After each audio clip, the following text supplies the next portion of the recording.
You stand before a pyramid built by serpent worshippers.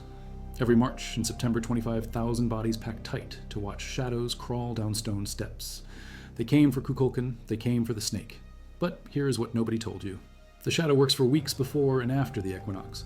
The effect was not documented until the 1970s by archaeologists.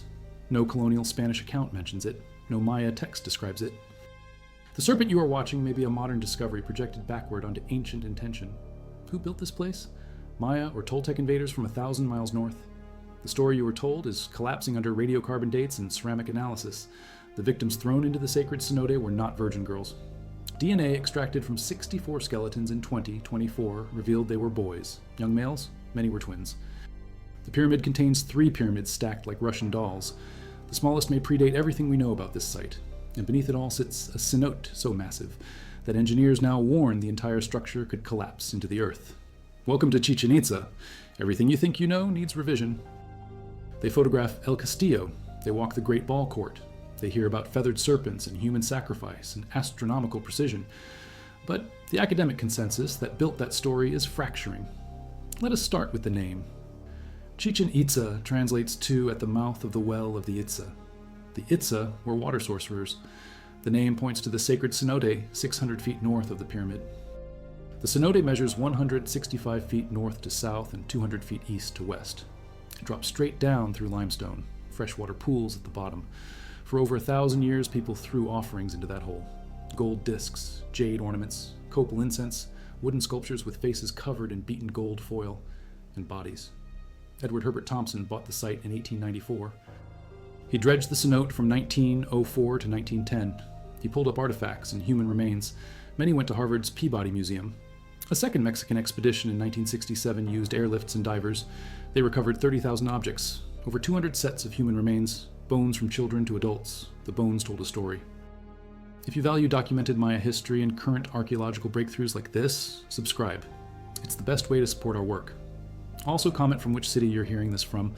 Also, this script is researched and factual, using sources from the National Institute of Anthropology and History of Mexico published February 2023 on residential discoveries at Chichen Viejo, and a June 2024 Nature Journal. Study analyzing ancient DNA from 64 individuals recovered from a Chultan discovered in 1967 near the sacred cenote, which completely overturned previous assumptions about Maya sacrifice. These are not travel blog summaries. These are peer-reviewed findings and official government archaeological reports. Now back to the information. Young women and girls were sacrificed to the rain god Chak. They were thrown alive into the cenote during droughts. Friar Diego de Landa wrote about it in 1574.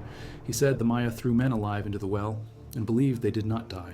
But de Landa never said the victims were female. That detail came later. It became folklore. It appeared in early 20th century accounts. Explorers romanticized it. Tour guides repeated it. It stuck. Then, in 2024, a team led by researchers from the Max Planck Institute and Harvard published DNA analysis of 64 individuals from a burial Chultan 300 meters from the sacred cenote. Every single skeleton was male. All were children. Ages ranged from 3 to 6 years old at the youngest and up to around 6 to 12 at the oldest. At least a quarter of the victims were closely related. 2 sets were identical twins. Their diets matched. They lived in the same households. The study appeared in the journal Nature on June 12, 2024. Rodrigo Barquera from the Max Planck Institute for Evolutionary Anthropology was lead author. The twins are significant. In the Popol Vuh, the Maya creation text, twin boys descend into the underworld and face the gods of death. They are sacrificed. Later, another pair of twins, the hero twins, avenge them. Twin sacrifice appears throughout Maya art from the classic period. The DNA does not lie. The boys were selected in pairs. They were ritually killed. Their bodies were placed in a cistern not originally meant for burials. The cenote victims likely followed the same pattern. Triangular shadows march down the northwest balustrade of El Castillo. 7 triangles form a diamond-backed snake. They connect with a stone serpent head at the base. It looks intentional. It looks ancient.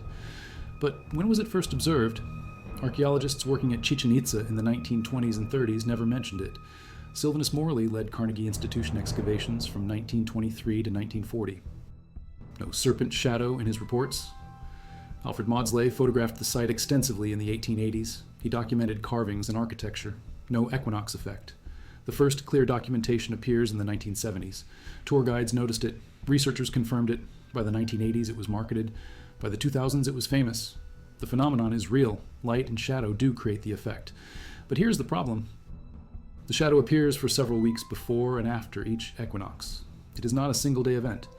The angle changes slightly, but the triangles still form. The effect is visible from late February through early April and from late August through early October. If the Maya designed this specifically to mark the equinox, they built in a margin of error spanning 6 to 8 weeks. That is not precision. That is a broad window. Some scholars argue the effect is coincidental. El Castillo has 9 terraces, 4 staircases. Each staircase has 91 steps. Add the top platform and you get 365. The pyramid is a calendar, but calendrical architecture does not require equinox shadows. The step count alone encodes the year. The orientation of the pyramid is not aligned to true north. It is offset.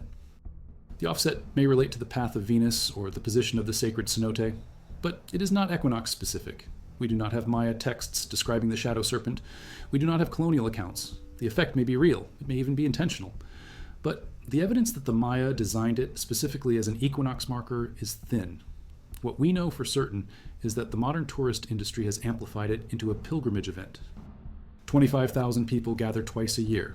They watch shadows. They leave. The snake slithers. The crowd disperses. The story continues. The evidence seemed clear. Chichen Itza and Tula share warrior columns, feathered serpent carvings, Chacmul sculptures, Atlantean figures, Zompantli skull racks, similarities that appear nowhere else in Mesoamerica. Tula is 800 miles from Chichen Itza. 2 cities, 2 cultures, 1 set of shared features.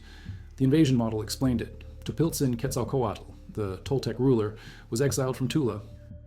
Maya sources mention a figure named Kukulkan arriving from the west. Kukulkan is the Maya name for the feathered serpent. The pieces fit. Invasion, conquest, cultural transformation. Then radiocarbon dating broke the model. The Toltec-style buildings in the north were dated to 1000 to 1200 CE. Sequential periods. Maya first, Toltec second. But the radiocarbon dates did not match. So Tuta ceramics, associated with the Toltec phase, appeared alongside Sapec ceramics, the Puk phase. The 2 styles overlapped.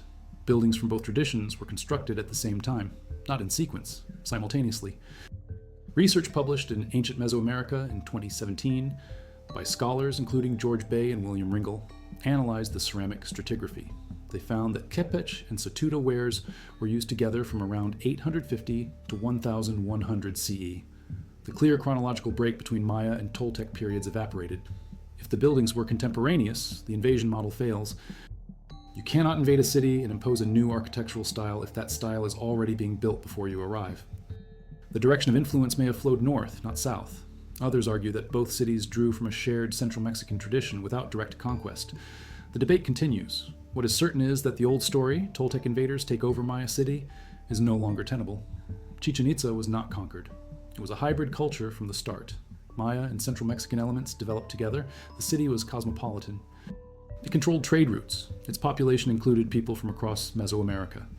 Isotope analysis of teeth from the sacred cenote victims, published in 2019 in the American Journal of Physical Anthropology, showed that individuals came from the Yucatan, the Gulf Coast, Central America, possibly the Central Highlands. Chichen Itza was a melting pot, not a conquered city. In the 1930s, archaeologists excavated a tunnel into El Castillo. They found a second pyramid inside the outer structure. It was smaller, about 65 feet tall compared to the outer pyramid's 79 feet. Inside the inner pyramid, they found a jade-studded jaguar throne, a Chacmul sculpture, human remains. The inner pyramid was dated to 800 to 1000 CE. The outer pyramid was built over it, probably between 1000 and 1150 CE. The tunnel was open to tourists. You could walk up the inner staircase and see the throne. In 2006, the Mexican government closed it. Too many visitors. Structural concerns. Then in November 2016, researchers from the National Autonomous University of Mexico announced a third pyramid. They used tri-dimensional electric resistivity tomography, ERT-3D. 96 electrodes placed around El Castillo. Electric currents mapped subsurface structures. The data revealed a pyramid inside the second pyramid, 10 meters tall, 33 feet, built between 550 and 800 CE. It has a staircase, an altar. The researchers, including René Chavez Segura, presented findings showing the innermost pyramid aligns toward the sacred cenote. This is the oldest structure, pure Maya, before any Toltec influence. before the cosmopolitan blend, this is the original temple.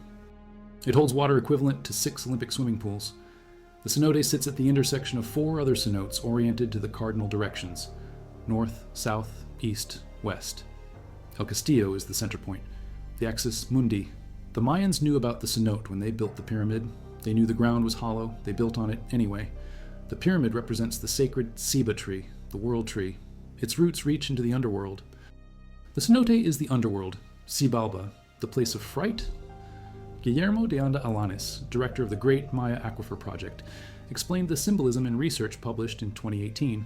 The pyramid is not just architecture, it is cosmology in stone.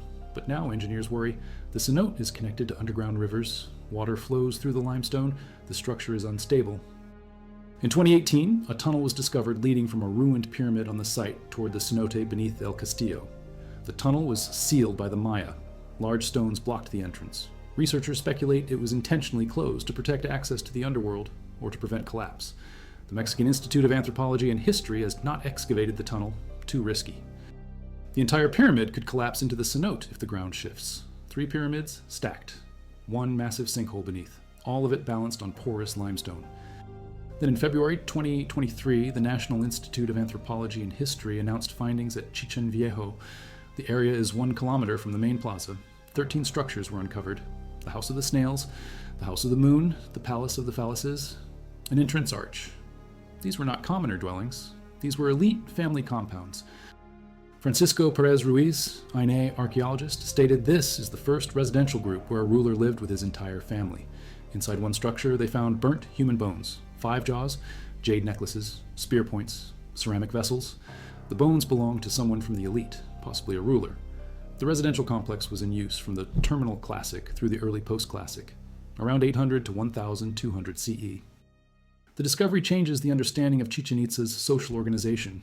Rulers did not live in the ceremonial core. They lived on the periphery, separate from the temples and public spaces. The announcement was made in a press conference by Diego Prieto Hernandez, director of INA, in February 2023. The area will be open to visitors once conservation work is complete. A new museum, Chichen Viejo, is under construction. It will display over 800 artifacts never before shown publicly. Many were recovered during excavations for the Maya train project. Over 57,000 structures have been documented along the train route as of November during 2024. Chichen Itza is expanding. Also, comment from which city you are hearing this from. Now back to the information. The Chultun was discovered in 1967 during airport construction, 300 meters from the cenote. The bodies were placed there deliberately. The cistern was not designed as a tomb. It was a water storage structure, repurposed for ritual burial. The DNA study published in 2024 showed that the boys came from local populations. Their isotope signatures matched the Yucatan region. They were not captives from distant cities. They were local children, possibly selected from elite families. The presence of related individuals and identical twins suggests intentional selection. Families may have offered children willingly, or rulers demanded them. The burial dates span from the 7th to the 12th century, 500 years of ritual practice. The skeletons cluster in 2 main periods. Terminal Classic, 800 to 900 CE. Early Post-Classic, 1000 to 1200 CE. Both periods correspond to times of environmental stress. Droughts. Climate data from stalagmites in nearby caves shows severe droughts around 800 to 1000 CE.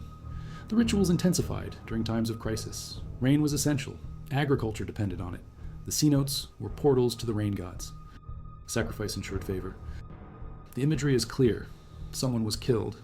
But who? For decades, the story said the losing team captain was sacrificed. Ritual death, honorable defeat. Then scholars looked closer. The winner holds the knife. The loser is dead. But some researchers argue it was the winner who was sacrificed. The ballgame was not about victory. It was about offering. The winner earned the right to join the gods. Death was an honor. The debate is unresolved. No Maya text specifies which team died. What is certain is that the ballgame had cosmological significance. The court represented the passage between worlds, light and dark, life and death. The ball was the sun. The game reenacted creation myths. 13 ball courts exist at Chichen Itza. The Great Ball Court is the most famous. Its acoustics are extraordinary. Stand at one end and clap.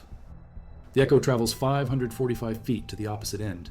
You can hear a whisper from across the court. The acoustics were intentional. Sound carried ritual significance.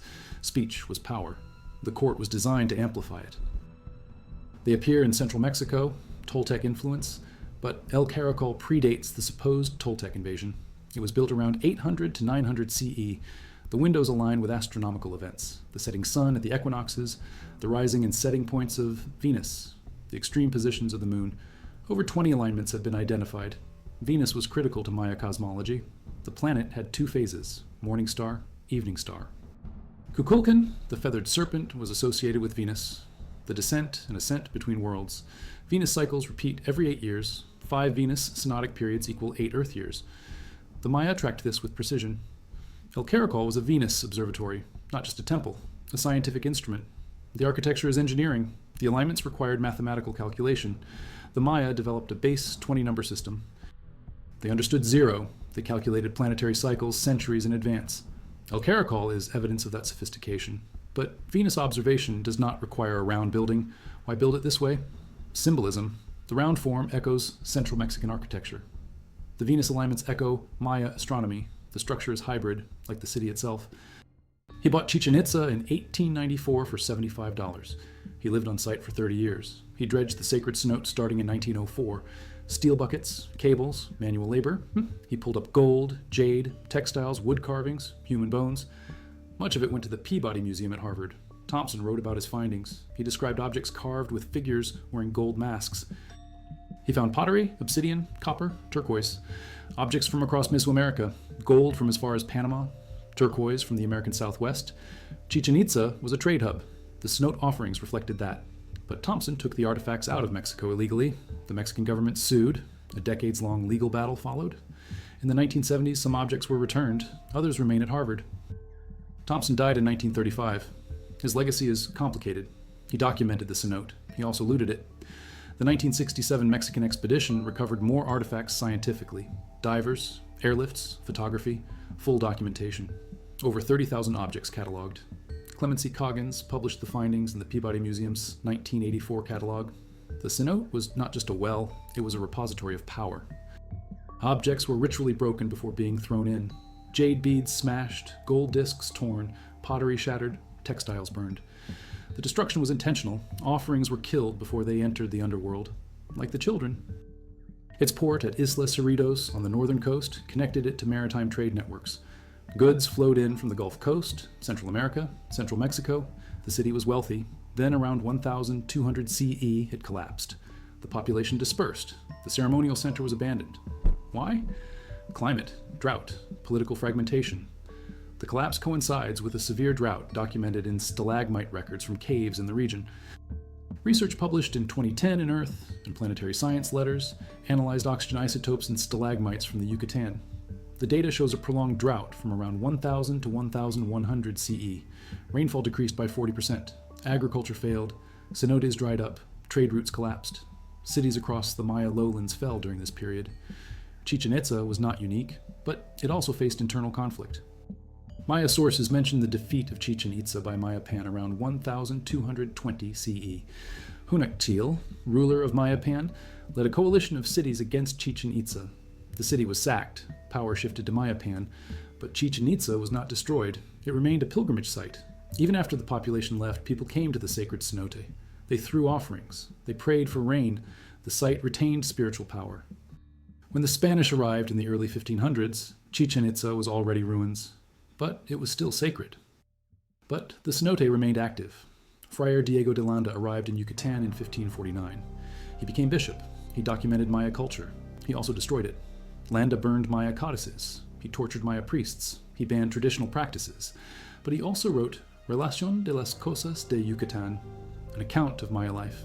It is one of the few surviving colonial descriptions of Maya religion. Landa wrote about the cenote. He described offerings.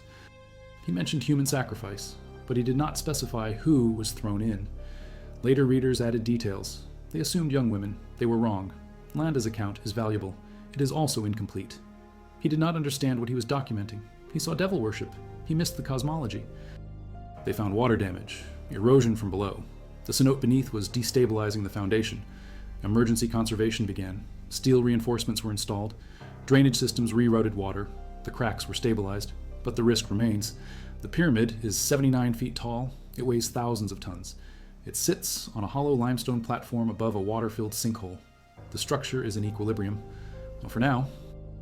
If the cenote expands, if the limestone erodes further, the pyramid could collapse. Engineers monitor it constantly. Ground-penetrating radar, seismic sensors, structural analysis. The pyramid is aging. Tourists stress the structure. 2.6 million visitors in 2017. Feet wear down steps. Bodies generate heat and humidity. The interior chambers degrade. Since 2006, the inner chambers have been closed. No one climbs the pyramid anymore. Preservation over access. But even without tourists, the pyramid is at risk. The cenote is the threat. The same feature that made the site sacred now endangers it. It was placed inside the inner pyramid during the early post-classic, probably around 900 to 1000 CE. The jaguar is a symbol of power. It is the night sun. It carries the sun through the underworld. Rulers sat on the throne. They embodied the jaguar. They became the night sun. The throne is no longer visible to the public. The tunnel is closed. Only photographs remain. The throne is deteriorating. Humidity. Salts from the limestone. The jade is stable, but the paint is flaking. Conservation efforts continue, but access is restricted. The throne is too fragile. It will never be displayed publicly again. It remains inside the pyramid, in the dark, where it was meant to be. The designation was not from UNESCO. It was from a private organization, New Seven Wonders Foundation, based in Switzerland. The vote was online, popular, not scientific, but it increased tourism. Millions of people now visit each year. The site generates revenue. It also faces pressure: conservation versus tourism, education versus entertainment, the truth versus the story people want to hear. The serpent shadow is marketed. The equinox events draw crowds, but the science behind it is ambiguous. The Toltec invasion is still taught in guidebooks, but radiocarbon dates disprove it. The virgin sacrifices are still mentioned, but DNA shows they were boys. The stories persist because they are simple, they are dramatic, they fit narratives. The evidence is complex, it requires nuance, it does not fit on a postcard. So the myths continue, and the site deteriorates. In 2024, a new discovery. Researchers announced the identification of a 90-centimeter tall Atlantean sculpture found during excavation near Chichen Viejo. The sculpture depicts a figure with elevated arms, headband, pectoral plates made of jade beads, bracelets, elongated earmuffs. The facial features resemble Huastec style from northeastern Mexico. Atlantean figures are rare. They appear at Tula, they appear at Chichen Itza. Now one is found in a residential area. The sculpture dates to the Terminal Classic, or early post-classic, around 800 to 1200 CE. Diego Prieto Hernandez presented the find at a presidential press conference in February 2024.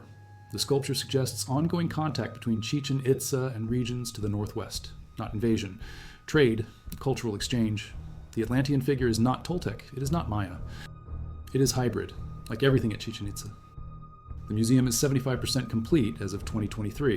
It will house over 800 artifacts. Construction is slow. All groundwork is done manually to avoid damaging undiscovered structures. The museum is expected to open in 2026. When it does, visitors will see objects that rewrite the site's history. The residential structures, the ballplayer's disc, ceramics showing simultaneous use of Maya and Toltec styles. DNA evidence proving the sacrifice, victims were boys. Isotope analysis showing victims came from across Mesoamerica. This is not the Chichen Itza of postcards. This is the Chichen Itza of evidence. Between Extaloc and the Osario platform are three aligned structures: the platform of Venus, the platform of the tombs, a small, round, unnamed structure, all aligned in a row, all connected by a sackbay, a raised stone roadway. The sackbay extends several hundred feet to the Extaloc temple. The city was designed around water. The cenotes dictated architecture. Settlement patterns followed water sources. The four cenotes oriented to cardinal directions form a cross. El Castillo is the center, the axis mundi. The design is cosmological, but it is also practical. Cities need water. The Yucatan has no surface rivers. Cenotes are the only freshwater sources. Chichen Itza had four. That is why it became a major city. That is why it survived for centuries.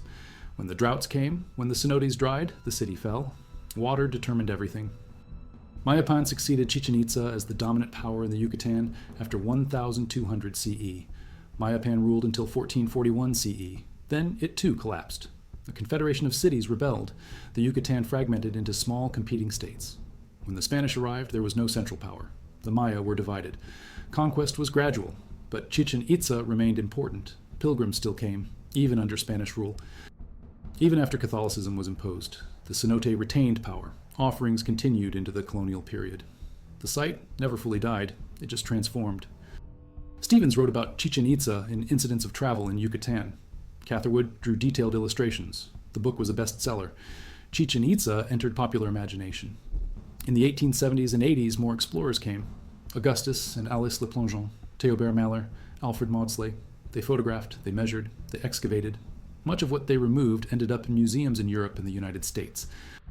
The Carnegie Institution began systematic excavation in 1923 under Sylvanus Morley. The work continued into the 1940s. Buildings were stabilized, reconstructed. The site became accessible. Tourism began. The Mexican government took control. The site was nationalized. Restoration continued. By the 1980s, Chichen Itza was the most visited archaeological site in Mexico. It remains so today. But restoration has consequences. Many buildings have been heavily reconstructed. El Castillo was partially rebuilt. The staircases were reinforced. Stones were replaced. The temple at the top was stabilized. How much of what you see is original? How much is reconstruction? Hard to say. Archaeological restoration always involves interpretation. Choices are made, stones are placed. The pyramid you see today is a version of the past. Accurate in form, altered in substance. This is true for most of Chichen Itza. The Great Ball Court, the Temple of the Warriors, the Caracol, all reconstructed, all altered.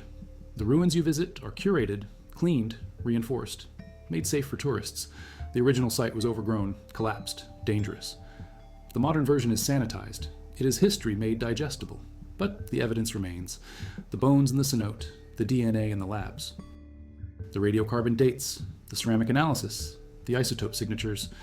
These tell the real story. They tell us the victims were boys. The Toltecs did not invade. The equinox shadow may be coincidental. The city was cosmopolitan, hybrid, sophisticated. The people who built it understood astronomy, mathematics, engineering. They tracked Venus, they built observatories, they carved calendars into stone. They created a city that lasted 500 years. Then drought came. Political collapse followed. The city fell. But it never disappeared. It remained sacred. It remains sacred today. 2 million people visit each year. They come for the serpent. They stay for the mystery. The cenote beneath the pyramid, mapped but not accessible. The inner pyramids, sealed inside El Castillo. The jade jaguar throne, hidden in darkness. The artifacts in Harvard never returned. The objects in storage at INA, awaiting analysis. The tunnel sealed by the Maya, too dangerous to open. The cracks in the western face, monitored but not fixed. The erosion from below, inevitable but unmeasured. These are the parts of Chichen Itza that do not appear in brochures. These are the truths that complicate the story. The Palace of the Palaces, crude names given by archaeologists based on decorative elements. The original Maya names are unknown. The structures date to the Terminal Classic, around 800 to 1000 CE. They were occupied during Chichen Itza's peak, then abandoned when the city fell. The residents left. The buildings collapsed. The jungle reclaimed them. Now they are cleared. Tourists walk through. Guides explain. The story expands. Chichen Itza was not just a ceremonial center, it was a city. People lived here. Families, rulers, artisans, merchants, priests. A population of 35,000 at its height. They built homes, they raised children, they traded, they prayed, they sacrificed, they survived, until they did not. In 2024, ground-penetrating radar surveys identified additional structures beneath the jungle south of the main plaza. Excavation has not begun. Funding is limited. The Maya Train project diverted resources, but the structures are there, waiting. More residential complexes, more temples, more evidence. Chichen Itza is larger than we thought, more complex, more hybrid, more sophisticated. The story is not finished. New discoveries will come. New DNA studies, new radiocarbon dates, new ceramic analysis, new architectural surveys. Each finding will revise the narrative. Each piece of evidence will complicate the simple stories. The serpent shadow, the virgin sacrifices, the Toltec invasion. These are myths built on incomplete information. The truth is harder. The truth is boys were killed, selected in pairs, buried in cisterns. The truth is two cultures blended without conquest, trading ideas and goods across 800 miles. The truth is, a shadow effect may be accidental, visible for weeks, never mentioned in ancient texts. The truth is, 3 pyramids, stacked on a cenote, balanced on collapsing limestone, monitored by engineers who cannot guarantee stability. The truth is, water determined everything. Droughts destroyed cities, climate drove collapse. This is Chichen Itza, not the postcard, not the tourist spectacle, not the wonder of the world, the real site, the bones and stones and mud and math, the hybrid architecture and isotope signatures and ceramic styles and jade inlays. The cenotes and droughts and sacrifices and survival. The city built by water sorcerers who understood the sky, who tracked planets and marked time in stone steps, who built an axis mundi over a portal to the underworld, who sacrificed children to ensure rain, who traded across continents, who blended cultures, who thrived for 5 centuries, who collapsed when the water failed, who left ruins that still resonate with power. Everything we thought we knew was wrong. The story was simpler. The truth is harder. The evidence is clear. The victims were boys. The invasion never happened. The shadow is ambiguous. The pyramid is unstable. The city was cosmopolitan. The cenote was the center. The water was life. The drought was death. And in 2018, researchers found an underground tunnel sealed with stones, leading to the cenote beneath El Castillo, blocked intentionally, warning of collapse, whispering of catastrophe, telling anyone who listens that everything above is temporary, balanced on hollow ground, waiting for the moment when the limestone fails and the pyramid falls and the underworld claims its due.